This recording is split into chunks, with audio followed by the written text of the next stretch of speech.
Isaya makialam sa ikakabuti ng bayan at magdulot ng inspirasyon at kalakasan. Halika na, sumama ka, mangarap at matuto ng sama-sama. Huwag mabalisa kung may problema. Andyan ang Diyos na iyong makakasama. Kaya kung gusto mong matuto, tutok ka lang sa programang ito. Sa library, halina't makibahagi sa mga aral ng buhay. Makisaya, makialam sa ikakabuti ng bayan at magdulot ng inspirasyon at kalakasan.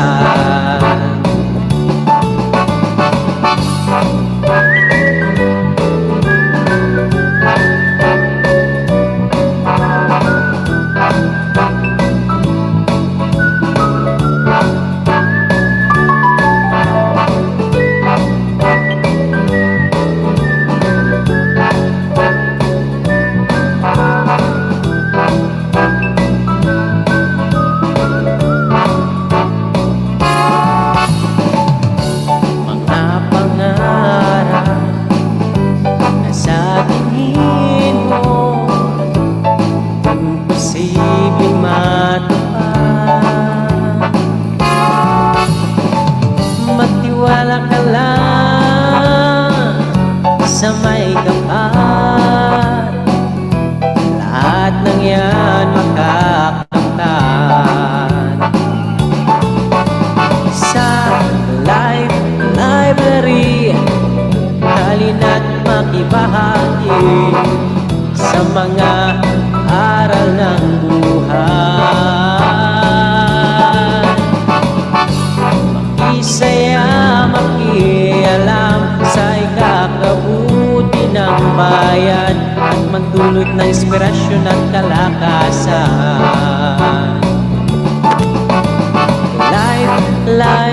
Library, hatid sa'yo'y mga aral sa ikakaunlad ng buhay.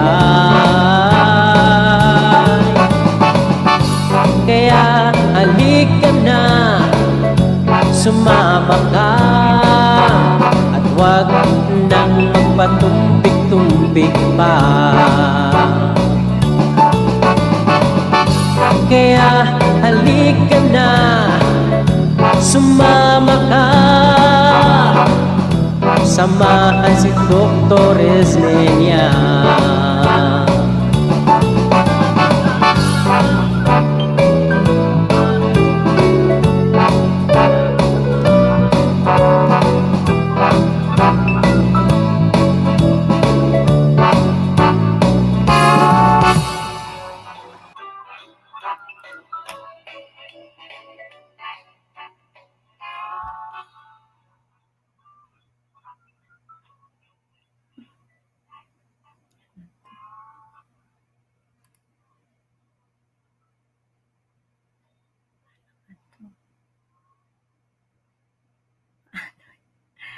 Hindi ko alam ito. Saan yung ano ko?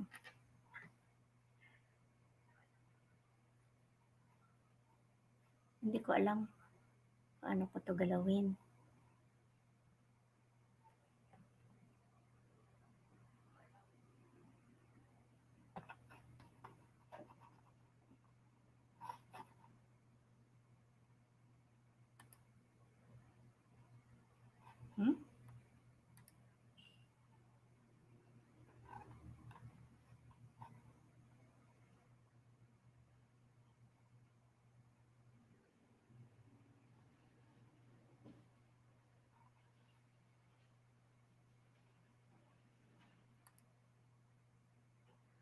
Ayan. So, a pleasant morning. Though it's raining, it is still a grateful morning to all our Life Library viewers and subscribers from the Philippines, from USA and Singapore, where our guest is working, and to all our supporters all over the world. Welcome back to our show to give us dose of wisdom with our topic, sense of gratitude, overflowing with blessings and graces from above. Indeed, in everything, we give thanks to the Lord above, for without Him, we can do nothing. Whatever we have, whoever we are, and wherever we are in life, we owe it to God, our provider. We likewise owe it to all the people we met along the way in our journey with their contributions, be it moral or financial support, be it great or small. But first and foremost, we owe it to ourselves for doing our part, working with God as our leading partner. Keep on doing our best to achieve our dreams. Continue to dream more with hard work, patience, and determination, keeping faith in our hearts, faith that we can make it, and faith that God will be with us. Abaw a salamat, balbalod ya salamat, adu nga salamat. Maraming salamat. Thank you very much. Muchas gracias. These are the simple yet powerful words in giving back the gratitude to all the people who joined us in our journey to where we are now. So let us give thanks to the Lord for all the blessings that we receive, and we give Him thanks for our safety and for another new life for this day.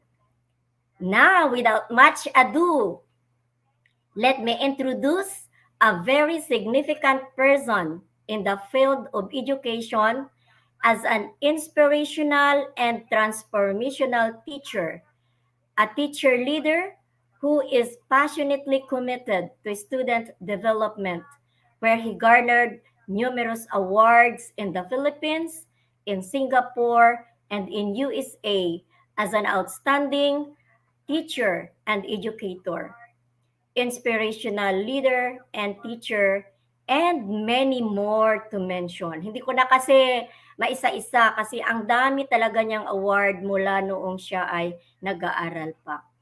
But then he started to teach at, or he is now at present in District of Farm.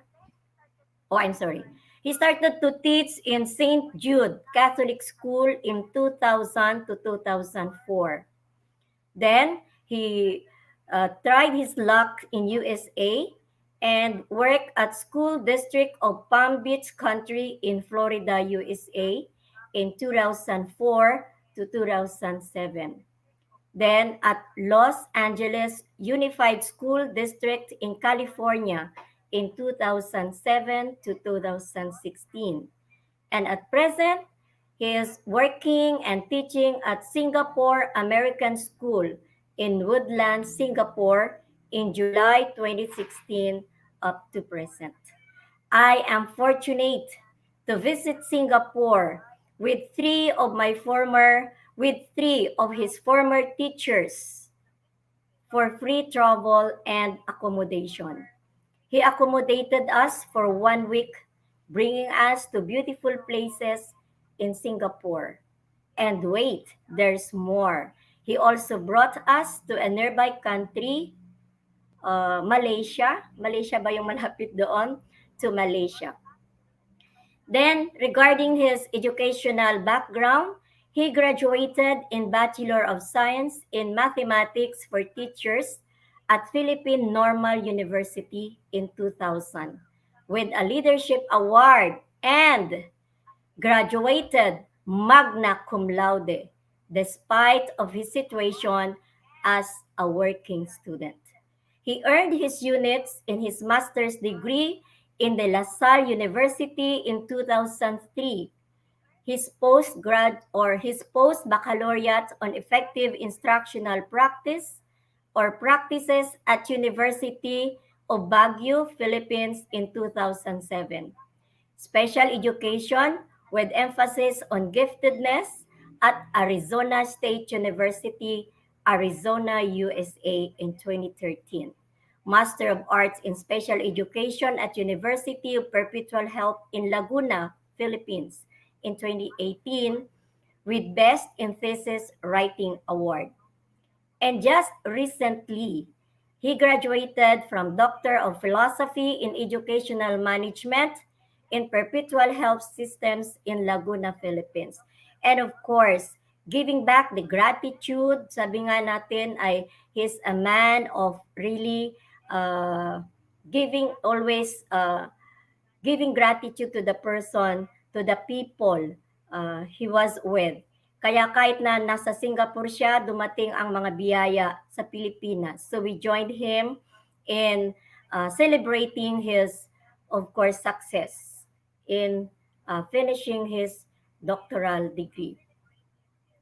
And he was also able to join, or we were able to join his celebration. And at present, talagang hindi ito tumitigil. Sabi nga, learn more, study more, dream more. So, after finishing his doctorate degree, he is still presently enrolled at Harvard University, Harvard Graduate School of Education in USA. So, talagang napakarami nitong awards, napakasipag. He's a man from nobody to somebody. Nakita ko kasi ito actually pamangkin ko ito who is really a pride of our clan, the Celso clan, at daming bumati sa kanya ng pasasalamat. And so ladies and gentlemen, let us welcome Dr. Isagani Magno Celso of Singapore American School. Ayan. Ano ba ito?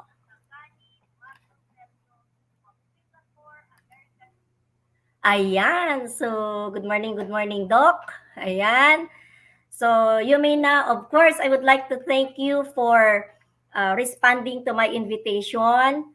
Life Library is very much really is humbled to have you today. It's a great honor to have you. So, you are also a pride of our clan. It's not only of our clan, of our barangay, Malong, of Anda, of ano ba yun, of your school, Malong Elementary School, Anda Institute, talagang naibigay mo yung gratitude and they are very proud of you. They are all very proud of you here from the Philippines.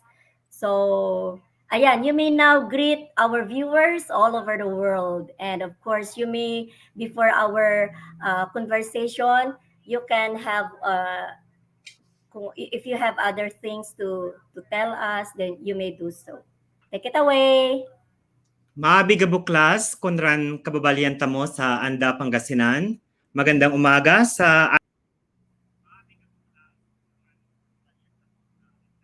and Life Library with Dr. Esmenia, Celeste. Ako nga si Gani Celso and I am a teacher now for 21 years.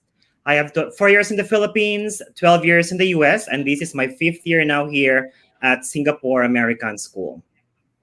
Again, thank you TLC and Life Library for inviting me today, and I hope my life can inspire the viewers today. I'm gonna play this short video first. Tita Esme? Yes.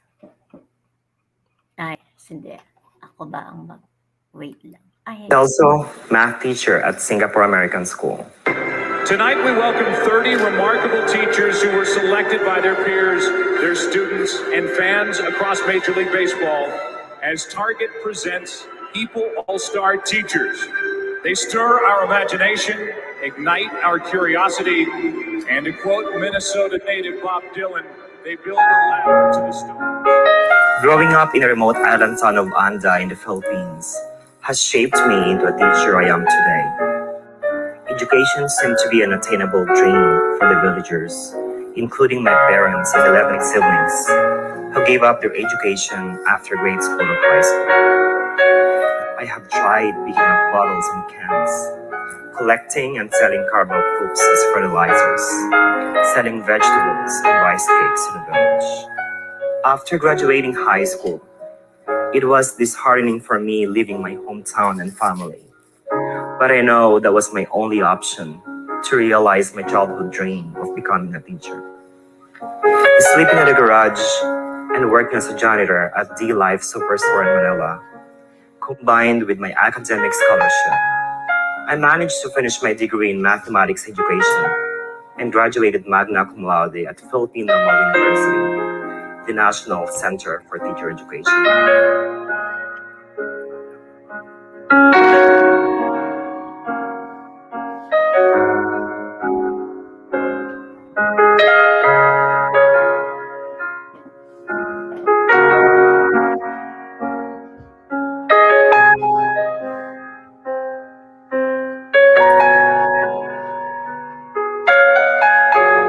I am now a teacher for 20 years, inspiring and making a difference in the lives of thousands of students in the Philippines, USA, and Singapore. After 4 years of teaching in the Philippines, I decided to participate in the US-Philippines Exchange Teacher Program to give a better life for my entire family and give back to my community in the Philippines. I was deeply disheartened to see the majority of students labeled failing or far below basic in the most economically disadvantaged Huntington Park community in California, USA. For many years, the school failed to provide quality education, resulting in less than 5% math proficiency rate and less than 50% passing in California high school exams. Advocating for the students in the community, I collaborated with 3 other teachers and founded the School of Social Justice in August 2012 to bring educational transformation in Huntington Park, California, USA. Through my leadership roles as data and intervention lead and as a math teacher, the school is making monumental gains.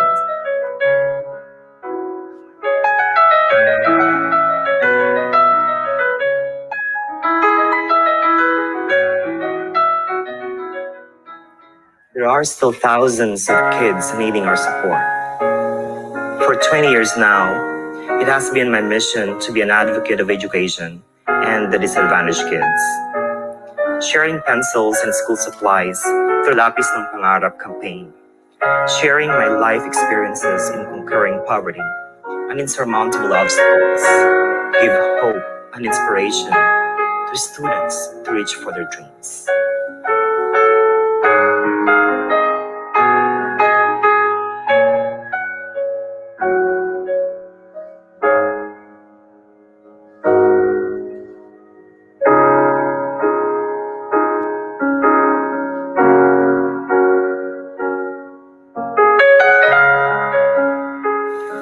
I faced many challenges growing up in an island town in the Philippines.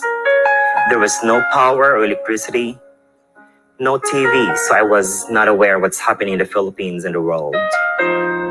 Armed with these experiences and advocating for high poverty schools and community, I launched Inspiring Minds, Transforming Lives, a fundraising campaign supporting Malong Elementary School, Philippines, to help students have better access to basic school supplies and educational tools they need to keep up with modern day education. I was able to raise a sufficient amount to provide instructional resources, printers, and TV for 13 classrooms.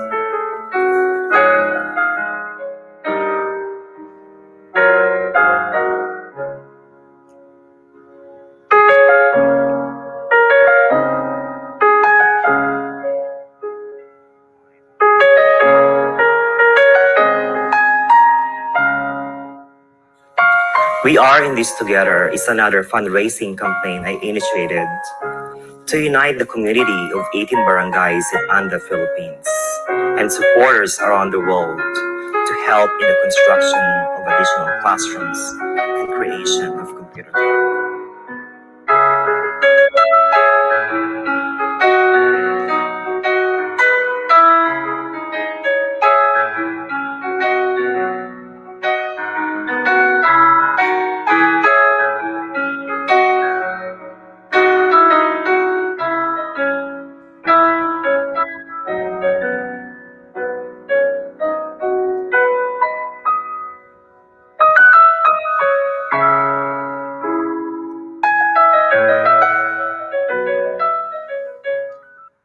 Math is already a difficult subject, and my goal is always creating a positive learning environment that builds relationships, empowering my students in taking risks and advancing their knowledge, embracing the power of making mistakes, and developing positive growth mindset. I feel my greatest achievement as a teacher is becoming a torch of light and inspiration that illuminates the lives of students in the community. Teaching is my chosen calling and a mission I strive to undertake with love and passion. A commitment to be an inspiration and make an impact in the lives of underserved students.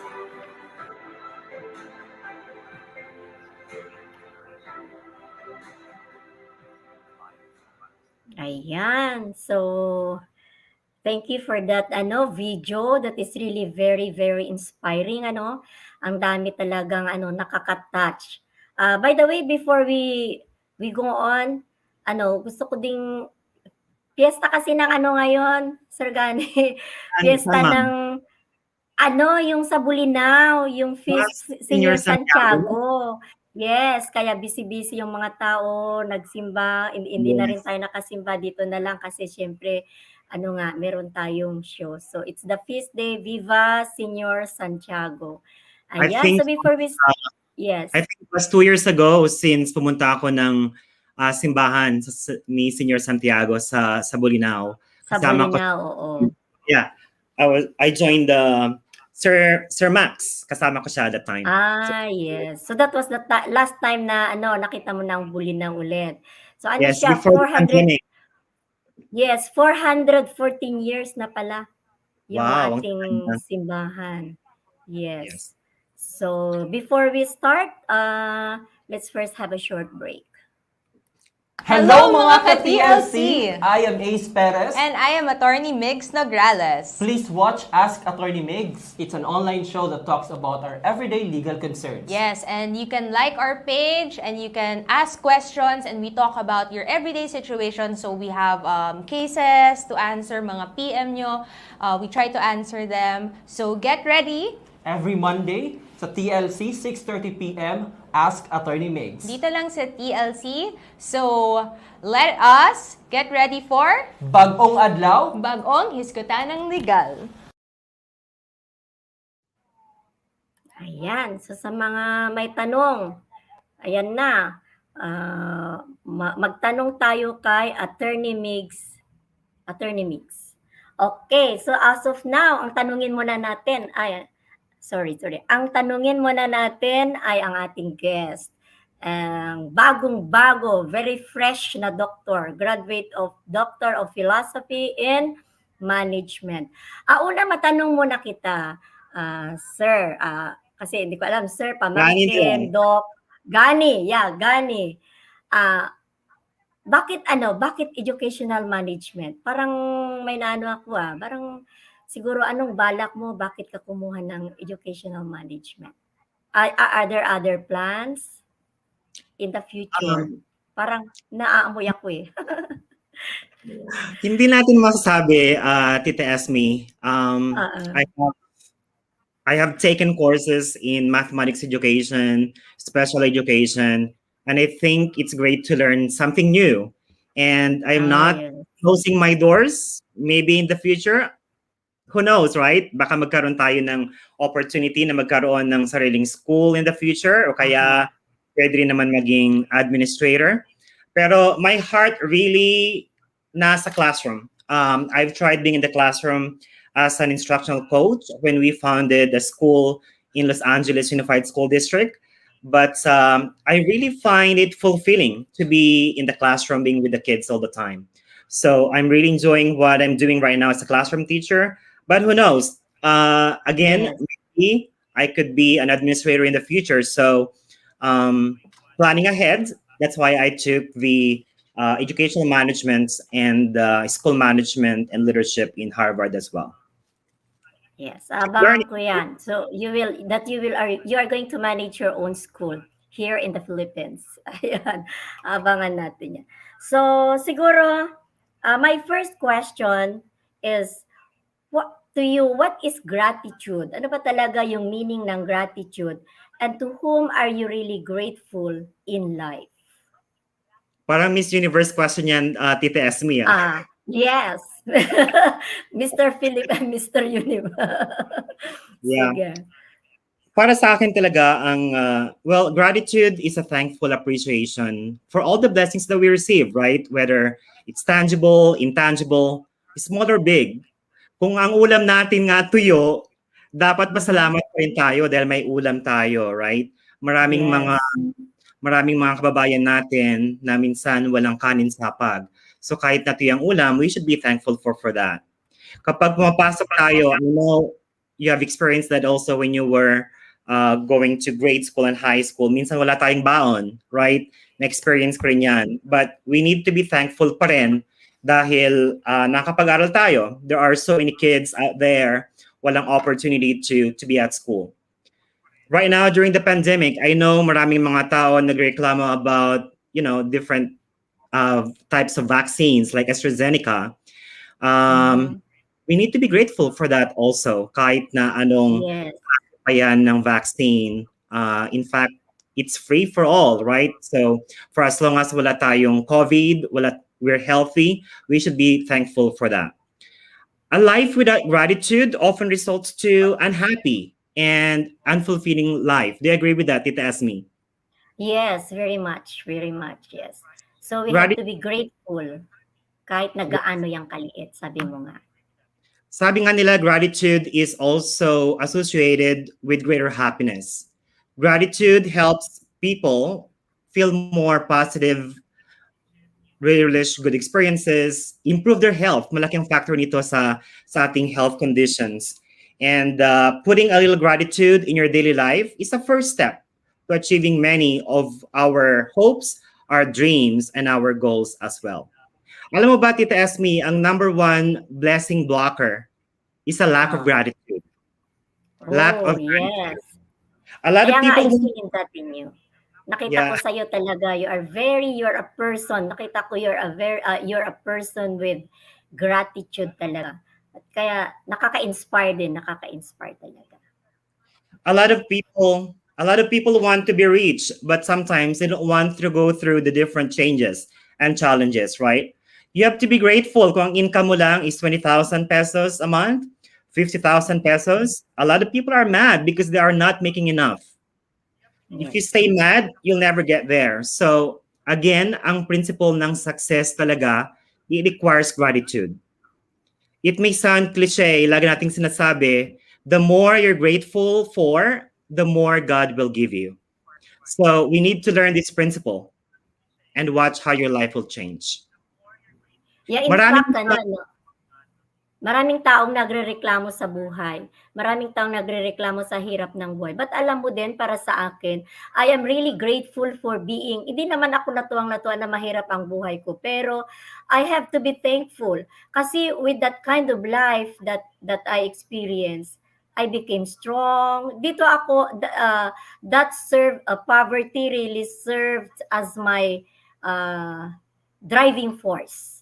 Yan. So, kahit yung ating mga hindi magagandang karanasan, we have to be grateful kasi these are all lessons in life that we will be learning and we will become better persons. Right, Gani? I am with you in that, Tita Esme. I have experienced struggles in life. And siguro kung mayaman kami during that time, yes. Who knows, right? Baka hindi ako na-graduate ng high school or college because I have enough resources to live a life, to live a good life, kahit na hindi ako mag-aral. So, yes, those struggles, I use those to have a better life. I work hard to overcome them. And parang tumatak na lang sa isip ko dati is, nakikita ko kasi yung life ng aking mga kapatid and family ko and relatives. So, ang sabi ko, I need to pursue my education para mabigyan ko sila ng magandang buhay. I think that was my inspiration din kung bakit nagpursige na makatapos ng pag-aaral. Ang narinig ko nga dati, Tita Esme, sabi, ang kalabaw daw nabubuhay nang walang pinag-iralan.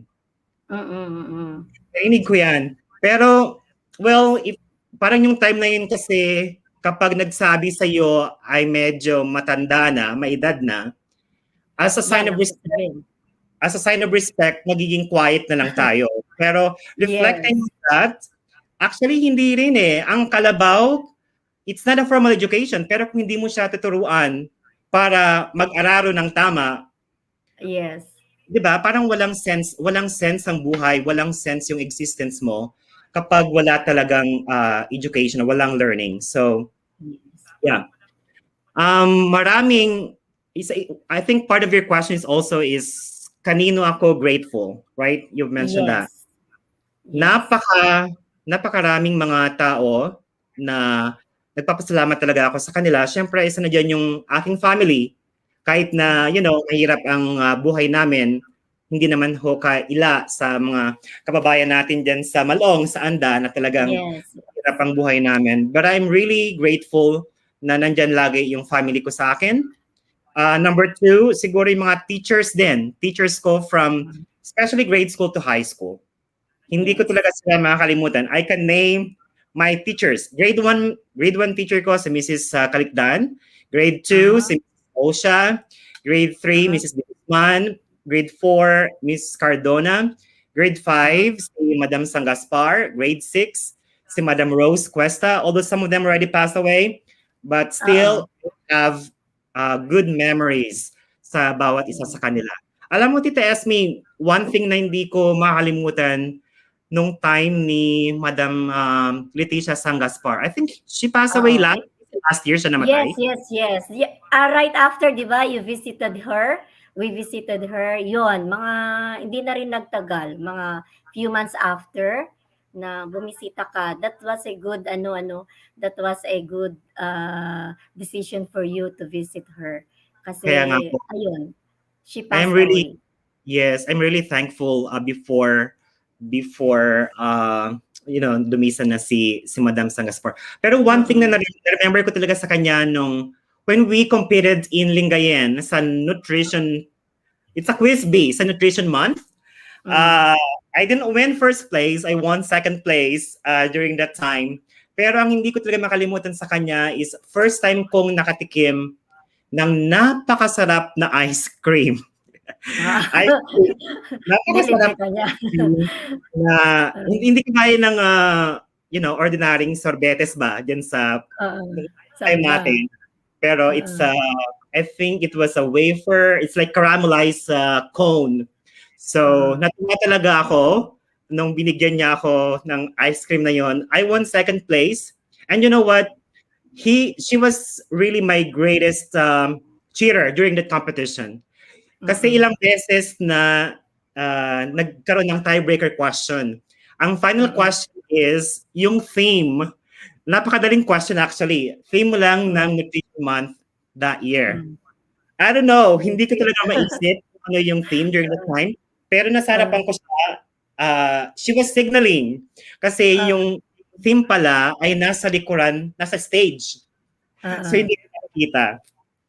And you know what? Yung first placer, ang first place sa nutrition quiz bee na yon ay nag-aral din sa Philippine Normal University.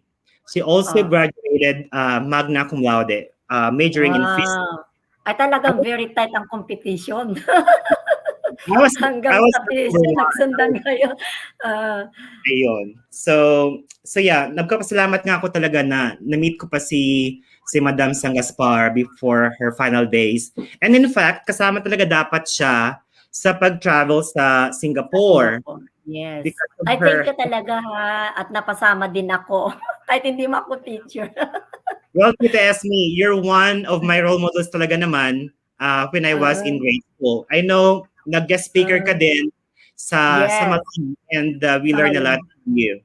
So, thank you naman. Na-inspire din kita pala kahit paano. Yes. And of course, marami din ako mga teachers sa high school. Siyempre, si Sir Max. Talagang si Sir Max dati, kapag umaga, dinadaanan niya ako kahit naka-motorcycle siya or tricycle going to school. Kasi mahaba-haba din yung lakad, di ba? Lalo kapag umuulan. So, dinadaanan niya ako. balikan yung mga memories na yon na na hanggang ngayon ay meron pa ring connection with teachers. Even kay Sister Wenny Manalo, talagang I don't know, yung inspiration niya, yung impact niya sa akin, sabi niya, if you really want to help your family, you have to continue your studies. Yun yung hindi ko makalimutan sa kanya. Madam Vic Cacho din, she helped me process my scholarship and marami pa. Kaya talaga sir, it just shows na no matter what na sabi natin kahit na ano, hindi natin masasabi that in our success we did it alone. We cannot make or we cannot reach our place or who we are now at present without those people na minsan akala natin wala lang, dumaan lang sila sa buhay natin. But if we really have to reflect, if we really have to go deeper, ito palang mga taong dumaan lang, kala mo dumaan lang sa buhay natin, they really played a very important and significant part in our life, di ba? Yan, Totoo talagang yan. kahit yung, the words, yung mga words of inspiration, yung sabi mo, yung maliliit na bagay, yung ice cream, kaya minahal mo si Madam. Talaga, kaya dapat tayo din siguro sa buhay, how many people, how many hearts of people siguro naman ang natatouch natin because of simple things, di ba? Simple things really count a lot. Yan. Yes, So, every person talaga na nami-meet natin, we learn from them. Sometimes hindi nagiging maganda yung relationship with them, but we still learn from them, right? And I think it's really important to build that connection with them. Especially ngayong pandemic, di ba, malayo tayo sa isa't isa. But because of technology, we can still be grateful. We need to, continue reconnecting with them. I think yan yung isang I'm grateful for during this pandemic. I'm not grateful because of the COVID, of course, but I think the gift of time. Ngayong pandemic, mas na-realize ko na I have more time connecting with friends, connecting with my family, even with my father, si tatay. In the past, bihira lang ako tumawag sa kanya. But recently, siya yung tumatawag sa akin almost every day. We get a chance to talk. And yan yung mga simple things ba na we set aside dahil busy tayo, preoccupied tayo sa madaming bagay, in our education, our work, Facebook, a lot of things. Pero importante yung family talaga natin, Tita Esme, and our siblings. So we need to continue building that relationship. Kasi, actually, Gani, your your family, sina Lily, madaming nagpaparating talaga ng nung nabasa nila that you will be my guest today. So they sent their pakisabi na lang, thank you. Ayan. So maraming nagpapasalamat sa iyo. So thank you. Yeah, nagpapasalamat din ako, Tita Esme, siyempre aside from my family, sa mga teachers ko, yung mga naging co-workers ko, colleagues sa Philippines, sa US, sa Singapore, and they become my second family, especially working abroad for what, 17 years now? Tagal na rin pala. I've been outside Philippines for 17 years. So, it can be depressing. Mahirap. Sometimes you feel depressed, you feel alone, but because of these people that you met sa workplace or your friends, I'm really thankful that I met several friends here in Singapore, and instantly they become my second family. So nagpapasalamat din talaga ako sa kanila. Yes. So, yan maalala ko nga sabi mo yung pandemic. At times if we are really optimistic, if we are really optimistic, we can turn our adversities, we can turn the pandemic into adversities, into opportunities. So minsan nasa attitude na rin lang ng tao. Ako din, hindi naman din katulad mo, hindi sa nagpapasalamat ako sa pandemic. But without the pandemic, wala ang life library. Yes. Because of the pandemic, I am grateful na because of the pandemic na uso-uso nga itong mga online di ba? So, ayan, naging life coach tayo, and then now as a host in Life Library. And of course, I am now on my second book. Yeah, I'm starting, nasa kalagitnaan na ako ng aking second book just because of the pandemic. I was able to turn it into an opportunity. You are Ayan. true inspiration, Tita Esme. You know, kahit parang I know na ma-mention mo dati na you're almost retiring, right? Pero Yes, yes. you're not stopping. So this is Yes. a learning opportunity for you, starting the life library, and then you're on your second book. So I hope Yes. someday I can emulate what you're doing. And kagaya mo rin, Tita Esme, dahil sa pandemic in 2019, we transitioned to virtual learning here in Singapore American School for about 2 months lang naman. 2 months lang naman ang aming virtual learning. Sa Philippines, I think almost 1.5 years na, right? Yeah, So, yes. dahil din That's sa smart. pandemic, because of the pandemic, I also started the Celso Academy YouTube channel. And yes. I created some learning videos for my students here in Singapore. And it ended up helping students also in the Philippines and other parts of the world. So I'm also thankful for the people who support the Celso Academy. Last year also, I decided to conduct different trainings for the teachers in the Philippines, and I've invited educators all over the world, like Singapore, Kazakhstan. We have some friends from Kazakhstan, US, and they share their expertise. So just like with the Life Library, Yes. I'm also trying to help the teachers out there because we're all new to virtual learning, right? So Yes. this is a great platform for us to learn different strategies on how to address the new teaching normal in the Philippine setting as well. So again, Tita Esme, I really admire you for starting this live library.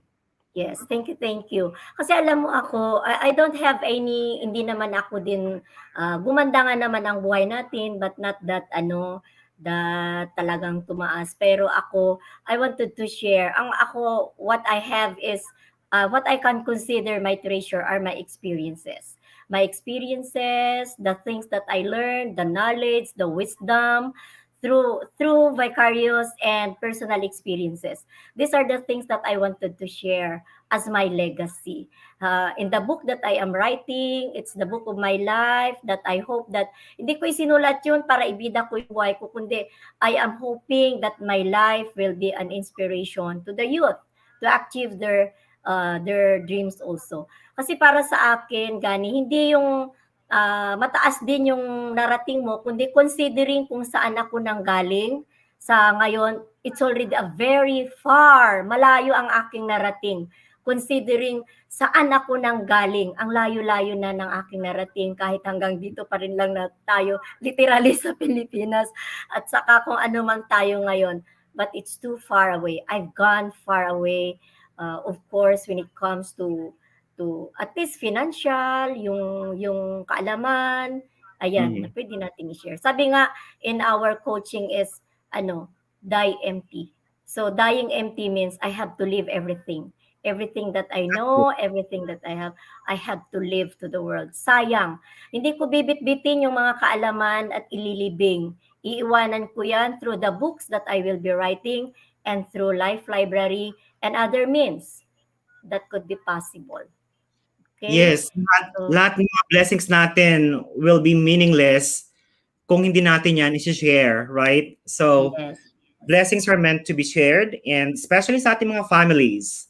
Pero importante rin, Tita Esme, when we are helping our family, it's also important to educate them. Kasi Yes.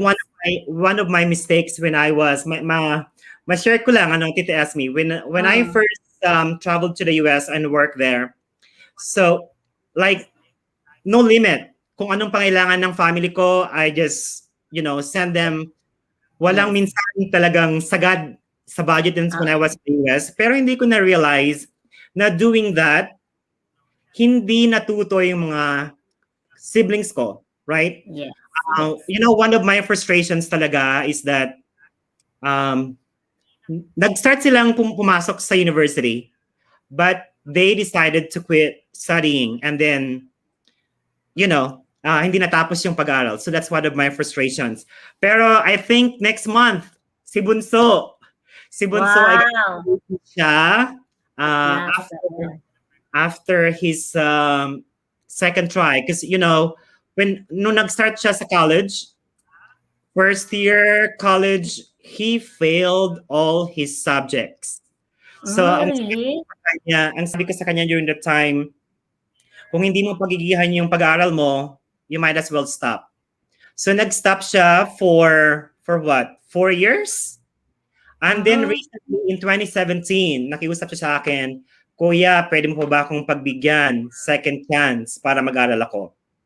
And without a second thought, yes, pinagbigyan ko siya, and he's graduating. So I'm really happy that he's graduating next month. Actually, he's just waiting for the virtual graduation kasi nga dahil sa pandemic, walang live graduation. So yes, we have our own, fair share of hardships, but we need to use this then para educate ang mga taong around us, right? Especially our families and relatives. Yes, that's true. Kasi kailangan din nilang malaman yung essence ng hard work. Talaga, ang success din kasi is sweeter if you really work hard for it. Kasi minsan pagka ibinigay lang, minsan parang kaya nga ako nagpapasalamat kasi I am also a self-supporting student. Talagang I really work hard for it.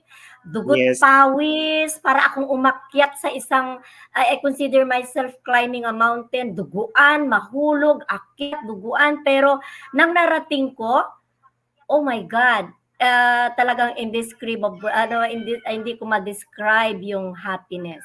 Kasi pag pinaghirapan mo talaga, masayang-masaya. Yeah. Tita Esme, when you were studying, anong mga ginawa po ninyo? Anong mga jobs? Anong mga extra work?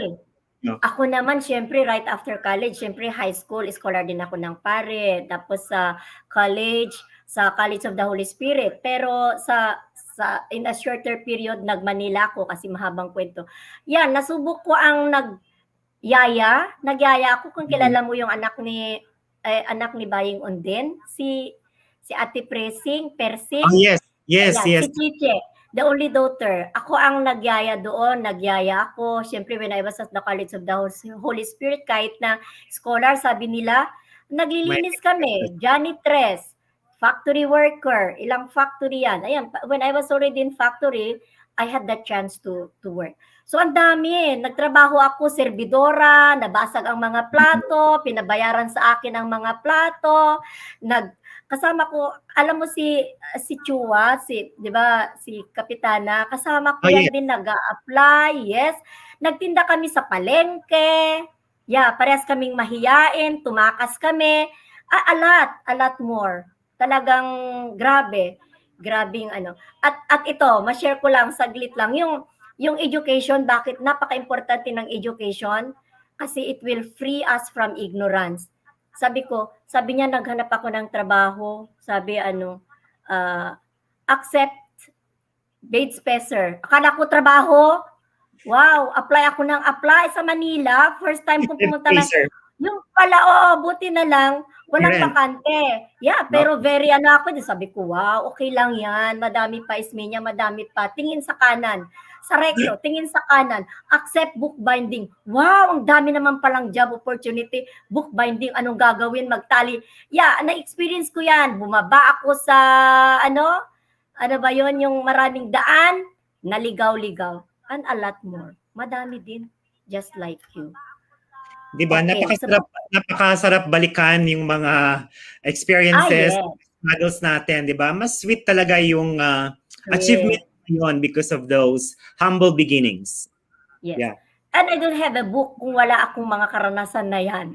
Kaya, papasalamat ako sa mga karanasan na yan. May iiwanan akong libro kasi doon lahat nakasulat. Real life experiences. Okay. So, we will now go to this next question. So parang nasagot na rin naman ito, but if you still have some additional, what are the things that you are grateful from them, inspiration? Tapos sa tayo siguro. Sa third question na lang tayo. In Okay what po. ways did you return the favor to those whom you believe played an important or significant role towards your success, be it great or small, be it financial or moral or inspiration? Siguro I'll start with my teachers. Kasi talaga namang teachers yung motivation ko, inspiration ko kung bakit ako nag-start ng teaching career. So I think ang parang ginawa ko na lang, the best way to thank them is to do best. Parang yung i-master ko yung craft na pinili kong profession. Kasi teachers inspired me. Talagang significant yung role nila sa pag-mold sa akin. So, as a sign of giving back to the teachers, I just keep on learning. Pinagbubuti ko yung pagtuturo ko. You know what, Tita Esme? I'm starting my 22nd year of teaching next week here in Singapore. And Yes. every single day, ito walang plastic. I'm always looking forward going to my work. So, although siyempre may mga times na, okay, we're hoping for a vacation, things like that. Yes, Pag yes. nag-start na talaga ang school year, I'm always looking forward to be with my students. And I never stop improving my instruction. And sabi ko nga sa sarili ko, siguro when I kapag na-feel ko na parang hindi na ako nag-grow and I stop improving as a teacher, siguro that's the time, parang signal na yun for me to sign off and Yes. retire as a teacher. So yeah, so being grateful sa teachers, syempre ginagawa kong best ko sa aking teaching profession. Also, simple act of kindness sa aking mga teachers. Just, siguro ma-mention ko lang, maybe 2 weeks ago, minsan randomly nagpapadala ako sa mga teachers ko dyan sa Philippines. Just, pwedeng food. Ma-mention ko lang Yes. si Thank Madam you Sang. nga sa food din. Dahil nagpapadala kahit nasa Singapore, nakakarating yung Kahit na malayo, di ba?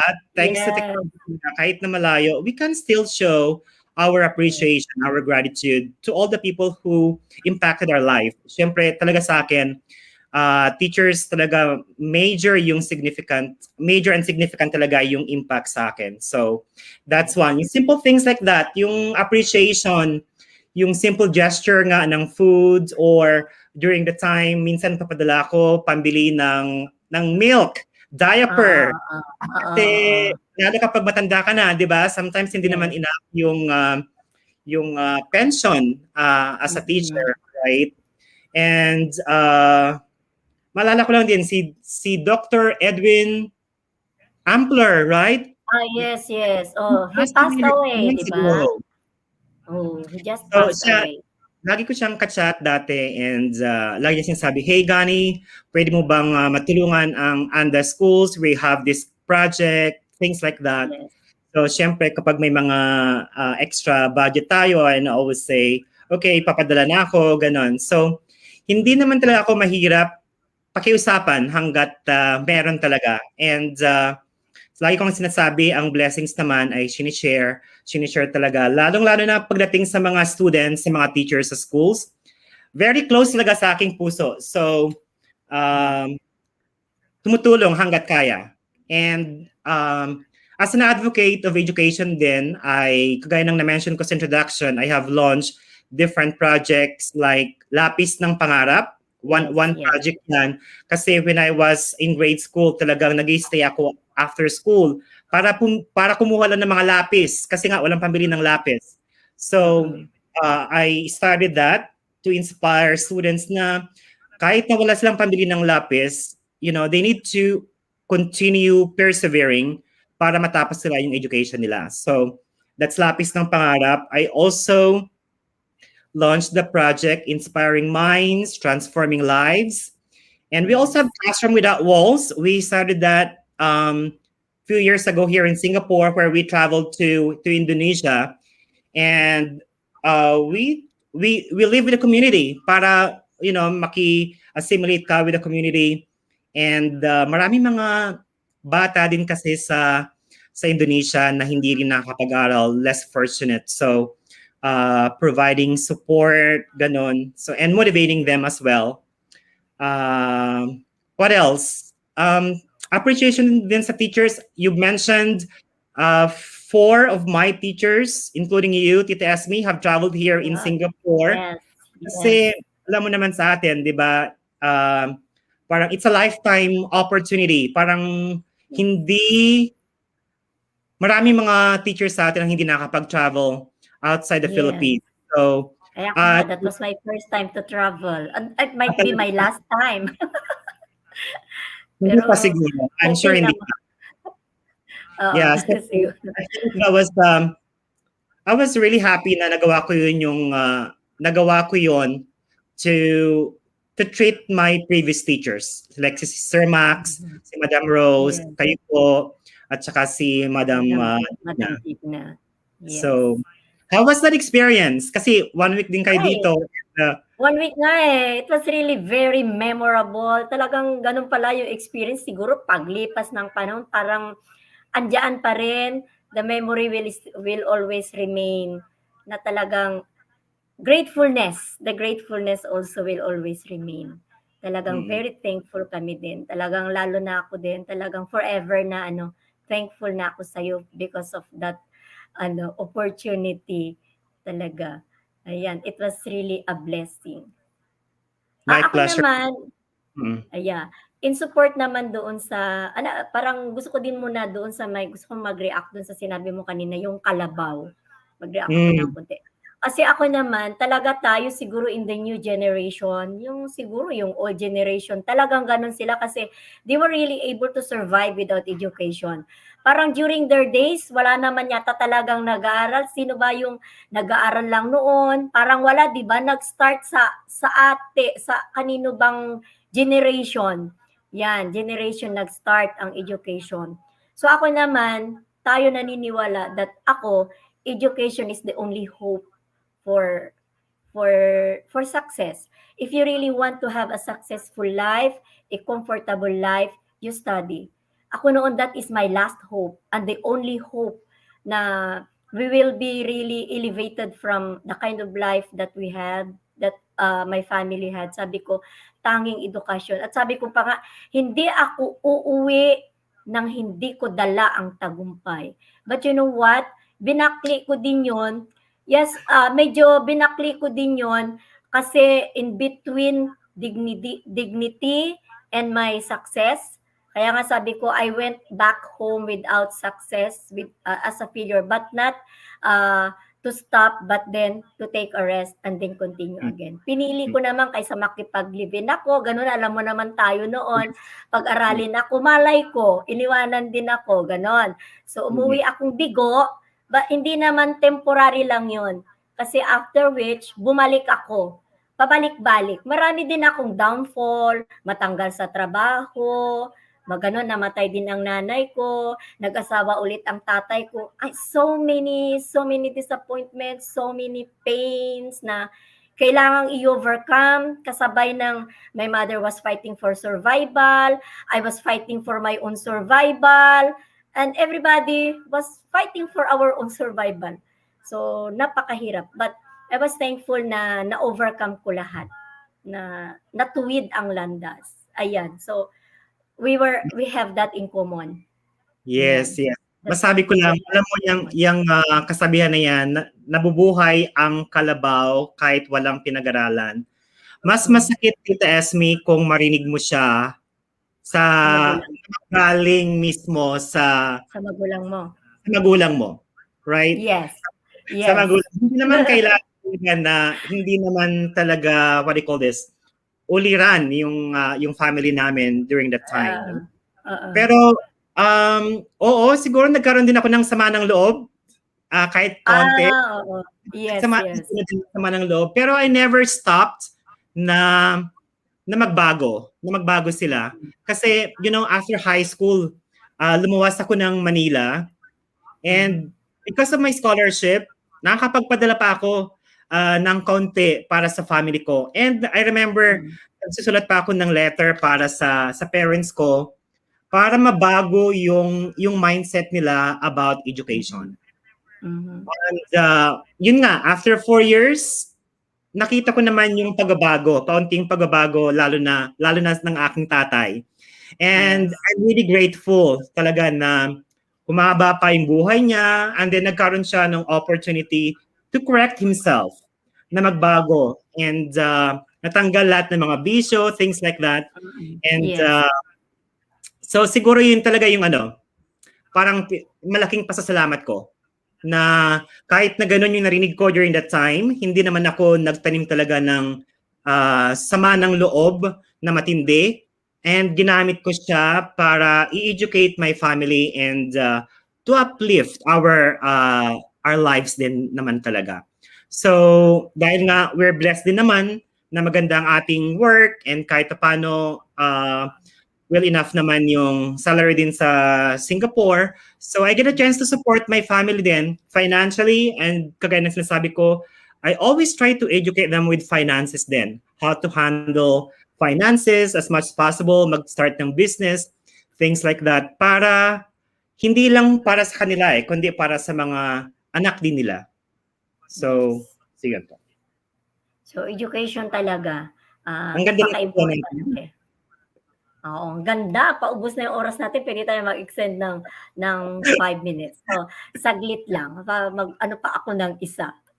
What's so special about the hour of 3? At that very moment, we pray the 3 o'clock prayer, imploring for God's unfathomable divine mercy. I would like to invite you at the hour of 3 every Wednesday, together with my fellow Divine Mercy devotee and life coach, Aida Manasan, as we share with you beautiful stories, blessings, and graces of the Divine Mercy. This is Georgie Ilaganbian, late coordinator, Divine Mercy Apostolate, Archdiocese of Davao. See you on June 30, Wednesday at the hour of 3 for our first episode via TLC Talk Live channel. God bless and see you all.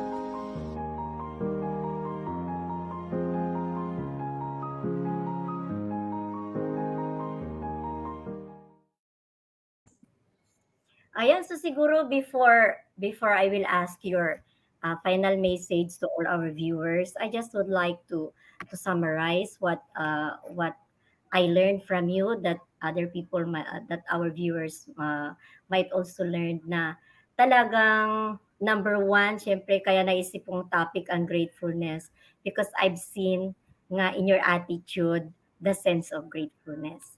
And of course, aside from that, I admire you for your determination to succeed, despite of, as you have said, that your parents, I did not know na may mga ganong kang issue na tumatanda ang kalaba. Ako naman is talagang ano din, ang sabi naman nila, ang edukasyon ang tanging pamana, but they were not able to give it as pamana, pero ang parang kinonsider kong pamana nila are their inspiring words. Full of inspiration naman, pamana, mag-aral, ito lang, but then they were deprived of the opportunity to send us to college and to school. So, ayan, na talagang malaking balakid supposedly yan alam ko, disappointing if you are very young, and then we don't have enough resources. So, para akong nakikinita, para akong nararamdaman how difficult it was for you to really fight for your survival just to finish your college. And of course, one thing that I admired is sabi ko, imagine you graduated as summa cum laude, despite of being a working student. Napakahirap noon, di ba? So para kung nakikinita talaga yung daily.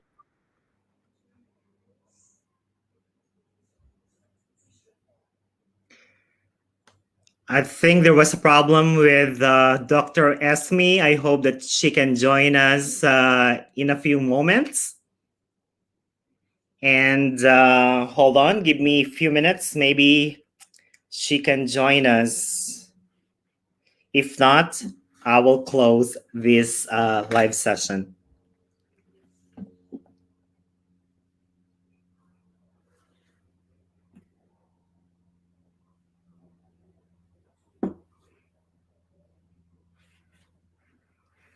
I'm going to message her right now, okay?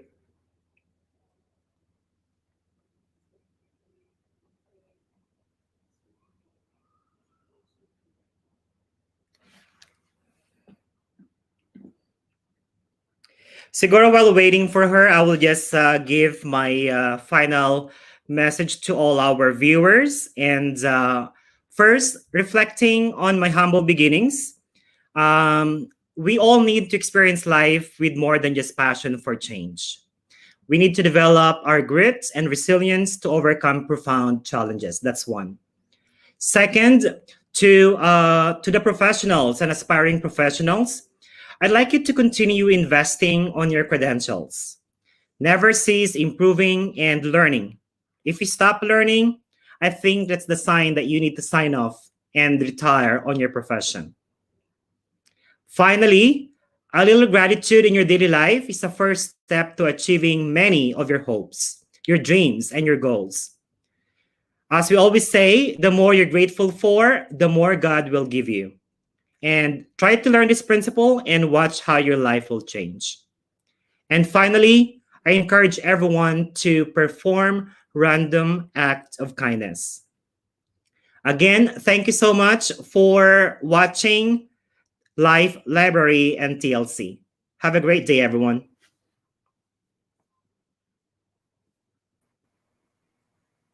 Ayan. So, thank you. Nawala ako. Sorry and thank you. Buti na lang sabi ko sumalo ka na. Hey, Esme, Yeah. So, before... thank you for joining us back. I'm about to close it. I just gave my final message to the viewers. Ewan ko na kung anong nangyari, may napindot yata ako. But I would like to thank, of course, so stay with us until yung last diyan ka muna. Mag-usap pa tayo mamaya. So I would like to thank, of course, our viewers, lalo na yung nag-stay with us up to the end, of course, Coach Loretta, si Madam Digna, nandito si Madam Digna, mabuhay daw, Sir Gani, at sa akin, si Coach Chair Day, si Madam Coach Teacher din ito, and of course, ayan. So, ano pa bang sasabihin ko? Maraming salamat and more, siguro parang kulang na kulang, Sir Gani, yung oras natin. Sana one time we still... Alam ko, there are still a lot of things that you wanted to share. There are still a lot of things na pwede nating may share. Siguro part 2. Part 2 na hindi kasi natin na-deepen yung mga dapat nating pag-usapan with regards to education. Talagang mabilisan, pahapyaw lang tayo. So, siguro if you still have time in the future, ayan, pwede pa tayo siguro isang beses pa para talagang matapos natin itong usapin natin with regards to education, with regards to, ayan, lalong-lalo ng education kasi you are really a great inspiration. Great inspiration. Your life is an inspiration. I am inspired sa buhay mo. Hindi ko na kayang abutin yung mga naabot mo. Ako na lang ay titingala sa'yo. Titingala at masaya na lang ako at kahit papano naging parte, naging bahagi ka. Ano ba yun? Naging bahagi ako ng parte ng buhay mo sa inspirational message ko during your graduation in the elementary. Gaano man yung kaliit, at least naging bahagi ako ng buhay mo. And thank you with that. Alam ko that there is a little portion of me na na-share ko din sa inyo. And all the teachers out there, ayan, ito na po yung ating na-produce ninyo, Isagani Dr. Isagani Magno Celso. Thank you very much. Thank you. Bye. See you on Sunday. Bye.